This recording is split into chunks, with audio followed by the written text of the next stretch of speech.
into week 2 of the fantasy football season. Here's a few wide receivers I've looked at on waivers. The first guy's Christian Kirk, the Arizona Cardinals. So Kirk, I had him as a sleeper heading into week 1. And he had a big game, Christian Kirk, for fantasy owners who rarely had him, obviously. He's only owned in 13% of fantasy leagues. So right now he's available, Kirk, in 87% of leagues. And he had a good game versus the Tennessee Titans. 5 catches, 70 yards, and 2 touchdowns. And like I mentioned in that other video, as him as a sleeper, he's still a deep ball threat here for this Tennessee Titan team. And now here in week 2, he's got a pretty good matchup versus the Minnesota Vikings, who gave up a few deep balls in that game, including one to Jamar Chase, who scored a touchdown. So right here, Christian Kirk, he's the deep threat for Kyler Murray and this Arizona offense. And this offense, they got so much speed and so many weapons on it here.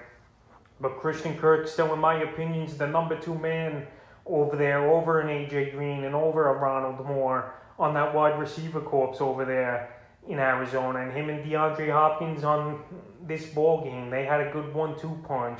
And Murray was hitting on all cylinders. So right here, Christian Kirk should be added in more leagues. And we should see the ownage bumped up from 13% to probably 25 to 30 by the end of the week. The next wide receiver I looked at on waivers is DeVante Parker of the Miami Dolphins. So Parker, a lot of fantasy drafts, he went undrafted.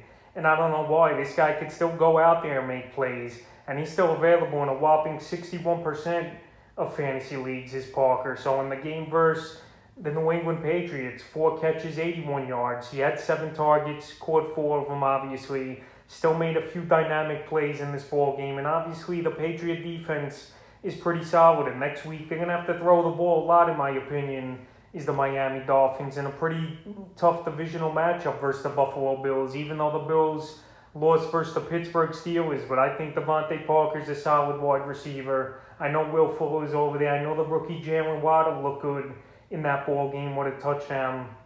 But right here, as long as Parker stays healthy, he's a solid and a consistent wide receiver. And I think him and Tua got a pretty good rapport going on. And I like him as an ad heading into week 2. The next wide receiver I looked at is Nelson Agholor of the New England Patriots. So last season with the Vegas Raiders, Agholor was pretty solid for fantasy owners. And he got off to a good start once again here in week 1 versus the Miami Dolphins. 5 catches, 72 yards, and a touchdown. So just looking here for Nelson Agholor. Next week, he's got a pretty solid matchup at the New York Jets, where it wouldn't surprise me to see him score a touchdown in that one as well. We saw former Jet Robbie Anderson catch a deep ball in that ball game for a touchdown, and Christian McCaffrey have 90-plus yards out of the backfield. So available also in 67% of fantasy leagues is Agholor. And I think he has another good game next week. And like I mentioned, he's the number 2 or 1 receiver over there in New England, depending if you want to say it's Jacoby Myers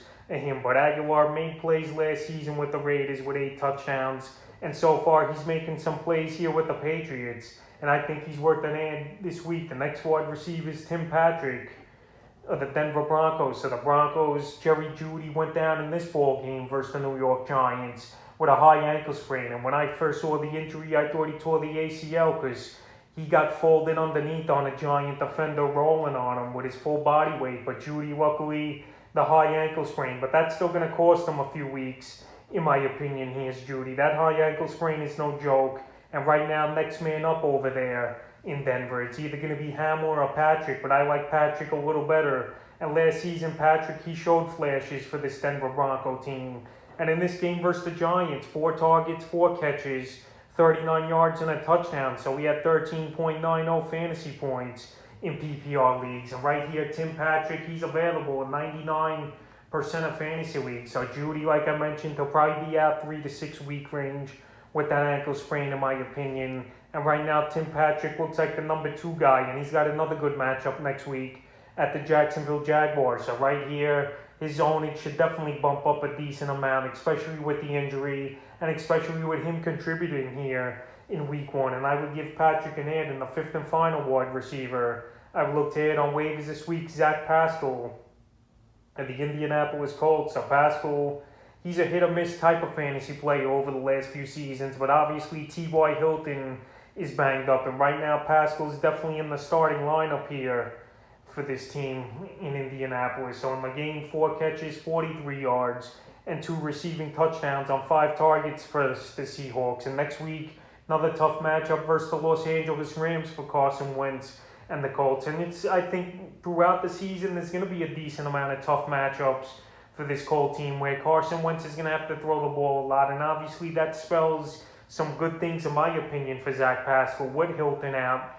with the Colts probably going to be trailing in a lot of games and having to play catch up. And right here, this is going to be another ball game versus the Rams next week. So right now, Pascal, another guy like Tim Patrick, available in 99% of fantasy leagues. And I definitely will give him an ad this week, especially if you need wide receiver help or depth. So that's a few wide receivers I've looked ahead here, heading into week 2 of the fantasy football season.